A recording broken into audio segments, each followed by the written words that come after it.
American Airlines reps only allow stroller for white customers. That's the allegation. Here it is.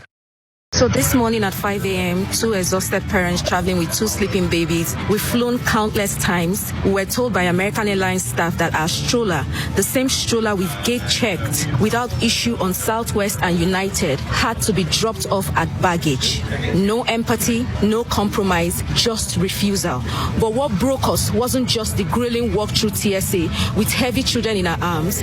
It was watching as white families in the same line were allowed to keep their strollers. Same setup, same flight process, different treatment. We were told our stroller was different. The only difference is the color of our skin. We pleaded, we explained, we even showed prior gate check tags. But these three white women at the counter didn't flinch. They looked us in the eye as our babies slept soundly, and still they said no. To every parent of color, to every mother, to every father, this is a warning. American Airlines didn't just inconvenience us, they humiliated us. They reminded us that in their eyes, our struggle, our fatigue, our humanity didn't matter. Put it up full mask. It is so unfortunate. It is so damn unfortunate that a black mother has to go through something like this. But my goodness, was she not prepared to provide a narrative?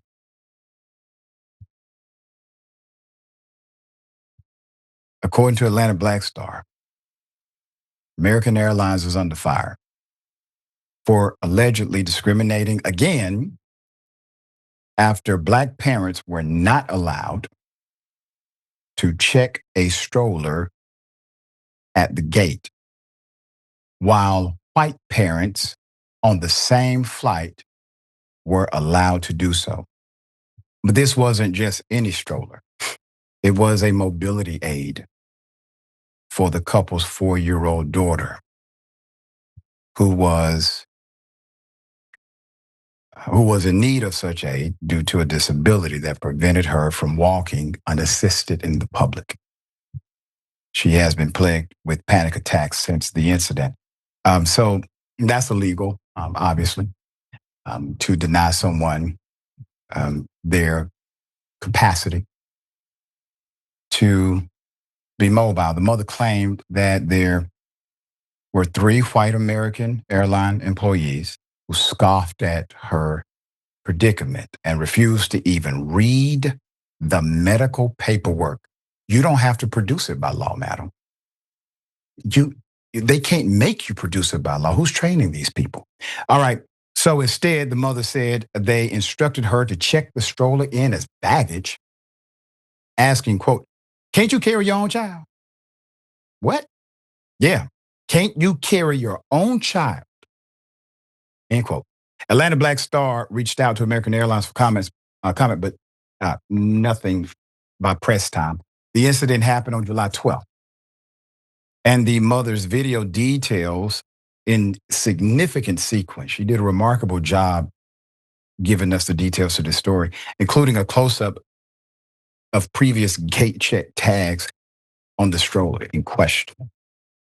Her follow-up video on July 18th highlighted the Air Carrier Access Act.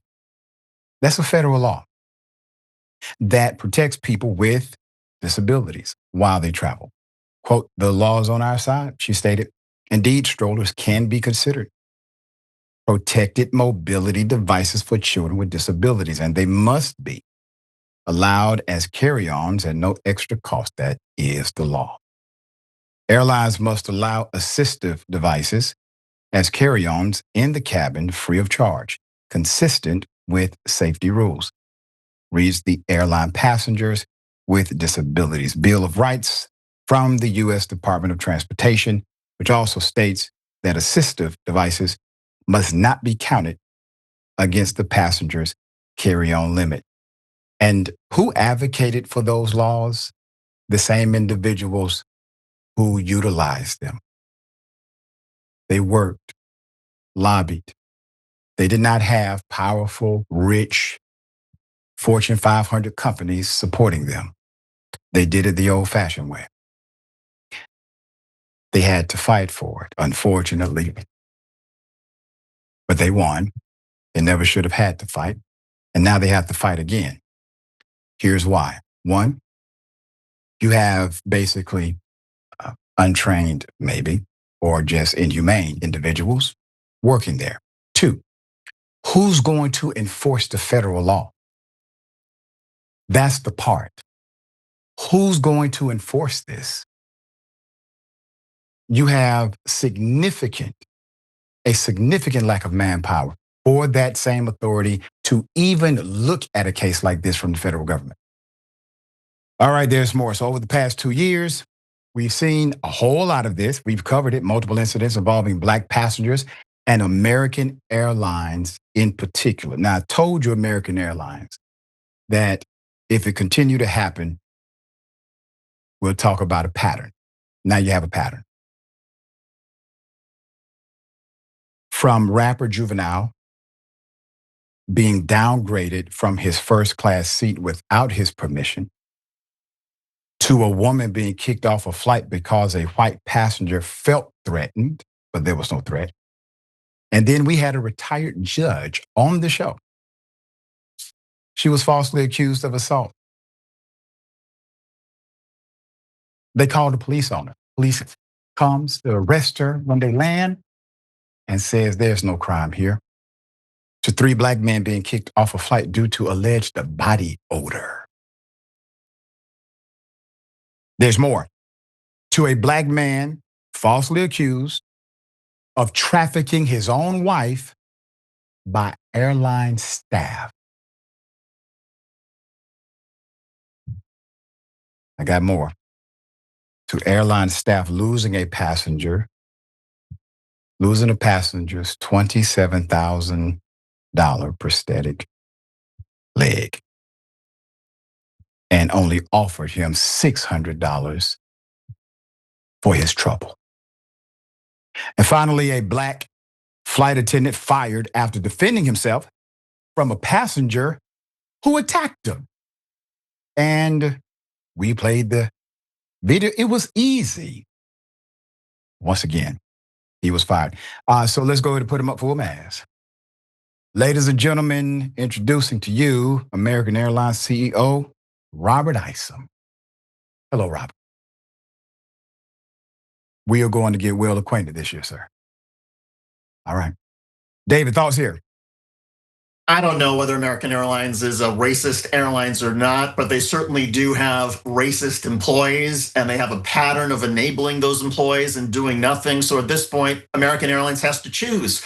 Either you're going to choose to allow the hatred and the bigotry to infect your airline, and you're going to lose a lot of consumers, a lot of flyers in the process, or you're going to take a stand for basic decency and humanity and say, this will not be tolerated in American Airlines. We're going to put a stop to this. We obviously must know who those people were working in Atlanta who denied the woman with the stroller. You know who these employees are. This has been brought to your attention. Do something about it. No more excuses. No more, oh, we're not going to respond. Either you respond and you prove that you're not a racist company, or you ignore it and all of us come to a very clear conclusion. But American, you have to choose. That's right. Well said. And here's the reality of that. We know a minority of individuals will exhibit this kind of behavior. You talked about it earlier. That's everywhere. That's societal construct. That's within a company.